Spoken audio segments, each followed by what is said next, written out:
Hello everyone and welcome back to the channel. So today we'll be continuing from where we left off, and yeah, we're gonna be doing the missions for these red and purple gangs. So first is Uzi Money. Yo, this is D-Ice of the Red Jacks. I got a problem. They trying to play me. These young punks, they come onto the streets and they got nothing but guns and spank on their minds. Nines is their tags and purple is their flag. And each day they rock their colors, it's another day the Jacks look soft. I want you to show these punk-ass bitches how a real drive-by works. Take these nines off of here. Watch your back, though. There'll be Jacks on the street who'll think you're trying to blast them, too. Okay, oh my god, so we're working for the Reds, huh? Get a vehicle. Remember, only Uzi drives by kill counts. Okay, now I think we're supposed to kill the purple gang, right? These guys? Yeah, okay, we are supposed to kill the purple guys. Okay, that's pretty cool. But anyways, okay, are these guys the enemy or what? I'm going to guess they are, right? So their kills should count as well. You know, if I'm able to get them. But anyways, okay, both of them managed to just blow themselves up. Okay, that's pretty cool, dude. But anyways, okay, oh my freaking god, dude. But anyways, also, by the way, how is this Bobcat this bulky, by the way? Okay, I have no freaking idea, but anyways, okay, let's try and not kill the red gang, because although are the red gangs also against us? Okay, oh my god, they are actually. Okay, so who is exactly our freaking enemy here? Or like, you know, who is our friend exactly? Okay, oh my god, dude, yeah, let me just get into the Colombian cartel's vehicle quickly. And yeah, let's see then if we can finish off all this stuff. But anyways, okay, that guy's dead. I must say that they're spawning really quickly. I remember in my very first playthrough of this game that these guys were not spawning this quickly, and I actually failed the mission because of that. Because yeah, there was no purple gang for me to kill, and these guys just what do you call it? Oh, okay. Oh my god, that red dude is about to kick me out of my freaking vehicle. Not great, but oh well. Let me just run away a little bit fast, you know, quickly. Also, by the way, yeah, only the kills that we get while we are driving a vehicle count towards this mission. So, yeah. Oh, okay. Oh my god, that's the red guys. We don't want to kill the red guys, dude. Only the purple guys must go down. But anyways, I must say that this lighting over here is really making it difficult to actually see which ones are the red ones and which are the purple ones. Anyway, that's a purple one. That's a purple one too. Okay, there's a purple one. Oh, okay. Oh my freaking god. Okay, hold up. We only have like 30 seconds and we need to kill only 2 people. With, you know, our very first victim just, you know, over here, and then, yeah, okay, there we go. But anyways, okay. Alright, so with that, yeah, let's go ahead and do the next mission. Toyminator. Those nines are pressing me. These bitches got armored cars and now they're running spank and slinging it to brothers with no fear. There's a car parked up the way. There's some stuff in there to put these sissies on blast and wreck all their armored stuff. Okay, what? There's something on the hill or something? I don't even know what he said, but anyways, I guess we're about to find that out. By the way, I need my 100 health without my freaking armor, so I will be taking that. Okay, oh my freaking god, dude.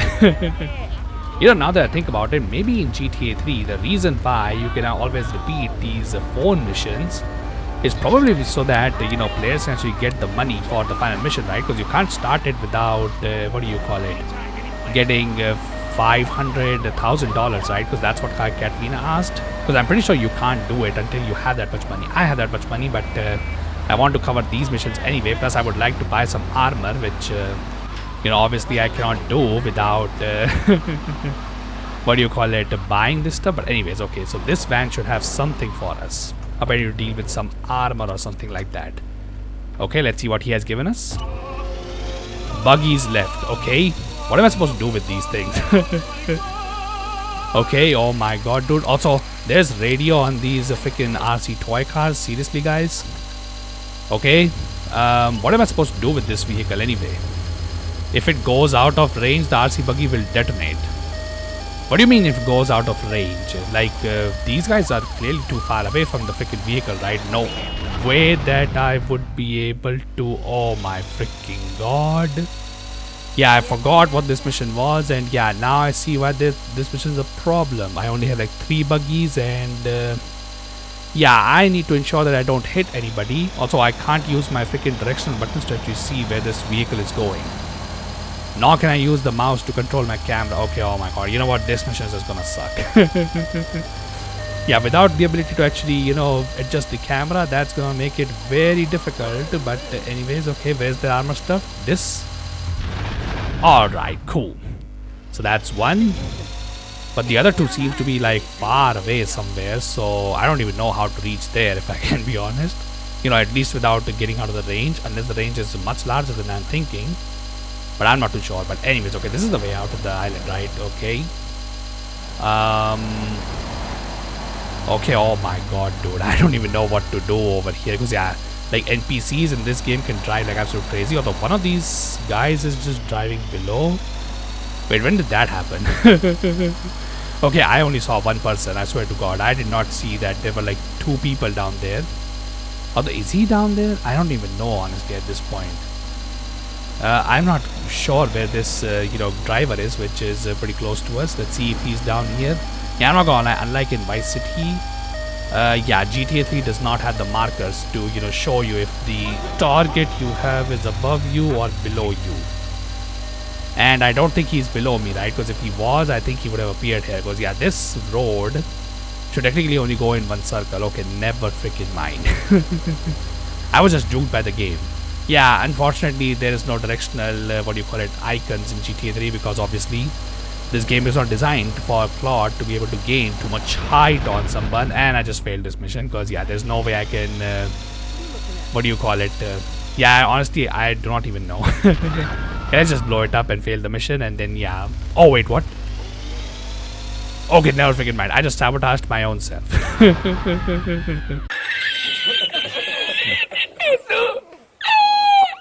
Alright, attempt number 2 on this stupid mission, and yeah, let's see if we can get all these vehicles this time.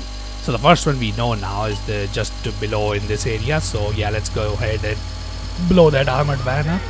So I think because this RC vehicle is, pretty slow, the actual correct way to do this mission would be to actually just go in the opposite direction. Well, it's only traveling in circles, right? So it should eventually just come onto this road, and yeah, then we can just collide with it and take it out. But let's see. Okay, that's the van, so yeah, let's go ahead and deal with it. But anyways, okay, cool. I didn't even realize that this mission is actually generous to you and allows you to freaking have more than actually just one extra RC vehicle. I thought that GTA 3 was always brutal. So yeah, that was my bad. But anyways, so yeah, while this is going on, yeah, let's talk about this. So my regular viewer, Arcade Cosmo, he today, because yeah, like the previous attempt of my previous recordings that I said in the previous episode got screwed. They were recorded like last week, so now I am covering these episodes on this week. So yeah, he just completed, or like he didn't complete it right now. He's on the last boss of Lies of Peace Overture DLC, Arlecchino, the Blood Artist. And yeah, he was having a lot of trouble, as I'm pretty sure most people had, including myself. A pretty hard boss, I would say, and the reason why I consider, like, one of the things that I was discussing with Arcane was, what, makes a boss hard for him. So according to him, the hardest boss he has ever faced is Sword Saint Ishin, which, that's a boss from Sekiro, the final boss of that game. If you do the, every other ending other than the Shura ending, because the Shura ending's final version is Ishin Ashina, which is a different boss. But yeah, like that boss is pretty tough too. And apparently we both of us had the exact same reason as to why we find both of those bosses difficult. For me, Sword Saint Ishin feels a little bit difficult, or like not even just a little bit difficult, a lot more difficult, is because before you face Ishin in Sekiro, every boss is just like so fast. Like Genichiro is so fast. I think that the true monk you fight before that is not super fast, but like they all feel like their pace is like just a lot faster than what Ishin gives to you. Not to mention, yeah, I forgot to mention this during his stream, but yeah, Ishin does so much damage. Like even if you have max vitality in Sekiro, yeah, Ishin will always like two-shot your character, like pretty much every time. So yeah, that's absolutely insane. But now that I speak about Sekiro, I actually just today only, before this recording, completed my Elden Ring SL1 run. Yeah, I was only left with Commander Gaius from DLC because while I did do Gaius before, like I actually took him on as the very first boss of the DLC. Yeah, my recording back then got screwed. I think I even talked about it in my Vice City episodes, as I remember. I don't really know which one I talked about it, but yeah, that was that was not fun. But oh well, what can you do? But yeah, so I just did Gaius again, and yeah, I apparently just didn't even realize, but I actually had my OG save file from what do you call it? My OG save file from back in the day, because yeah, I think I mentioned this before, but I think when I was doing Dark Souls 2, I was doing SL1 of Elden Ring, you know, alongside it as just a personal project thing, because yeah, I had a lot of time back then, and yeah, I decided to pursue that as my just a thing on the side on the channel, because I wasn't employed at the time. I was still in what do you call it, the final years of my college. But yeah, so what happened is that I actually had that save file. I thought I had deleted that save file. Not that I would have used it anyway, because yeah, on that save file I'd actually beaten the entire game on SL1. However, that was a save file I had beaten the game on before the Shadow of the Earth 3 DLC came out on. So I was originally going to just collect everything, like all my stuff that I had from my OG character, or my character that I did my series on. But yeah, I decided against it at the end of the day, and decided, you know what, because I remember from my videos or from that series that actually did get popular, which one of them was a video on Mesmer the Impaler, which is one of the mandatory bosses of the DLC. Yeah, people were saying like 0 blessing shadow tree level when, and plus 0 weapon when. I didn't go plus 0 because plus 0 weapon, because yeah, that would be just absolute insanity. Like the boss fight would literally go on for like 40 minutes or something like that, which is yeah, I don't think anybody would want to watch that. Especially when you consider that once you see the pattern, you would just skip the video anyway. This is why I don't do, by the way, plus 0 builds, because yeah, like the video is not very fun to watch, and the boss fight itself also becomes like at that point it becomes a sleeper boss, because yeah, like the only way you can beat a boss on such a difficulty level is if you know exactly what to do in a boss fight, and just follow that one specific pattern over and over and over again. So yeah, that's why I don't pursue plus 0 one. But yeah, I did decide to do the plus 0, the 0 shadow tree blessing level 1. If you don't know what that means, so usually in Souls games, the difficulty for these games jumps a lot when you go into the DLC. However, yeah, the base game of Elden Ring itself was pretty damn difficult. So making a more difficult boss for specifically players to beat in the DLC was probably not possible for From Software. So what they did to make the DLC actually hard was add an additional mechanic called Shadow Tree levels. If you don't know what this means, basically what happens is that every single boss and every single enemy in the DLC, they have insane damage. Like I think they either quarter or like maybe even more times reduce your damage, and also they have like insane stagger recovery, because like Elden Ring, yeah, let's just be honest here, most people, the way they play it is they just go for heavy attacks and stance break every single boss. Yeah, so Elden Ring devs decided for the DLC there is no way players are gonna do that, well, without using one of the items that I will talk about a little bit later, because yeah, I don't think I used this item. Actually no, I think I did use it for one of the bosses, but yeah, so without this item you cannot freaking poise break any boss in Elden Ring's DLC. Like that is ensured that will not happen. But another thing that of course happens is that the boss does insane damage to you, and of course, as I mentioned before, the boss also just like takes no damage from you as well. So in order to fix that, what they did is that they implemented something called the Shadow Tree Blessings. By the way, one question: where is this last guy exactly? I have scanned the entire city at this point, but without going too far away from where I am, because yeah, if you guys forgot, if I go outside the range of my freaking vehicle, this RC vehicle would just blow up. So that's obviously not something that I want to do. But where is this last guy? Is there a map in this game that I can use? No, I don't think so. Okay, oh my freaking god, dude, that is not great. But I suppose I should just try and go far away. But anyways, so yeah, what happened is that they implemented this item called the Shadow Tree Fragments. And what these fragments do is that when you collect these fragments, you can go to your grace and level up something called the Shadow Tree Blessing. And the more you level up this Shadow Tree Blessing, the less the effect of the DLC, where the bosses and everything basically taking less damage from you, doing more damage to you. Yeah, all this starts to get reduced a little bit. And by the time you get to the higher levels of Shadow Tree level 20, which is the maximum, yeah, this effect is almost completely gone. But obviously this effect only stays for the DLC. So when you go to the base game, these boosts from the Shadow Tree levels, yeah, this doesn't apply. So a popular, obviously, challenge run that emerged for the DLC of Elden Ring was, 0 Shadow Tree levels. And yeah, this was something that was being requested from me, but obviously I was against it because, as I said, the bosses would literally take like 40 minutes because, yeah, I can't poise break the boss. I would do no damage to the boss, and essentially the boss will always one-shot me. So yeah, that wouldn't be very fun to watch. But I ended up doing that for Gaius because, well, my OG save file never went to the DLC because it was completed before the DLC even came out. So I was like, you know what, for just this one boss fight, I would do that. And well, turns out, as long as I had a maximum weapon, the boss fight didn't took very long, apparently. Although I'm not gonna lie, Commander Gaius was like, when it first came, yeah, it was such a terrible boss. Like, I think the boss fight would have taken far too long if I had done it on a pre-patched version, which I don't know if you can actually do that.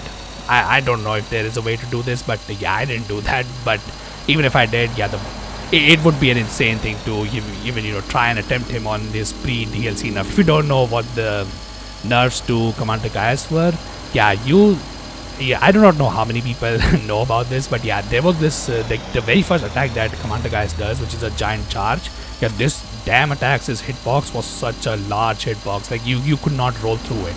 The only way to actually survive this attack was to either summon Torrent and just run away from the board, which, by the way, yeah, you better do that as soon as you freaking get into a good position, because the boar actually runs faster than Torrent, so Commander Gaius would always catch up to you. Also, by the way, oh my freaking god, is this guy in the freaking second island? Because I'm pretty sure this vehicle should have been just blown up at this point, considering how far I have come, honestly. Although now that I think about it, he might be in the airport, right? I'm gonna see the airport first before I go to the second island, because yeah, I thought that at this point I would definitely be outside the range, but never freaking mind, dude. How did this guy even manage to get something as OP as this thing? But anyways, okay, is that the van? Oh, that is the van. Okay, oh my god, dude. Alright, well, I freaking scanned the entire city to try and get to this guy, but okay, finally. But yeah, as I was saying, yeah, the boss, that attack of the boss, because yeah, that attack also is a part of several combos, and yeah, it was such an annoying attack to deal with, because you either had to run with the Torrent, or well, there is a way to actually completely roll through it, but yeah, like the timing was so goddamn precise, everybody hated it. And so yeah, eventually they nerfed the, what do you call it, dash attack, to where it is possible now to roll through it, so, or much more consistently, so yeah, that was definitely good. Also, what is this guy doing? Okay, dude, that is implying some dangerous things that I don't want to talk about too much, but anyways, should I call this episode right here, because that one actually took kind of long, not gonna lie. But you know what, I think I should just call this episode right here. So yeah, if this turns out to be short, then oh well, but I'm pretty sure it would turn out pretty long anyway. So yeah, if you guys like what you see, then be sure to leave a like on this video and subscribe to the channel if you want to see more. And in the comment section, I think we should be able to finish the missions for this what was this guy's name, D9 or something? I don't even remember, but yeah, we'll be able to finish this guy's mission, and then yeah, we'll be able to finish GTA 3 for good. And once GTA 3 is over, I had a request from one of my viewers to do Max Payne on my channel, and yeah, I do plan to do that. But I will start from Max Payne 2, because as I explained, Max Payne 1 is banned in my region, and well, while when it wasn't banned on Steam, I had the disc for the game, but yeah, that was like I don't even know, 15 years ago or something. So yeah, that disc no longer works.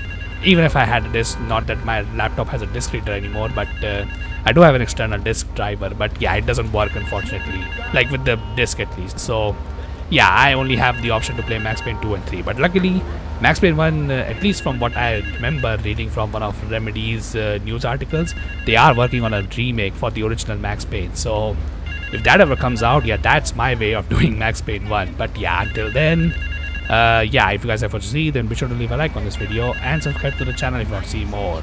And the comment section, yeah, you tell me your opinions about the red and the purple gang over here. And yeah, what are your opinions on the, Catalina and the Colombian cartel in GTA 3? But other than that, I hope you all have a wonderful day, and I hope to see you all in the next one.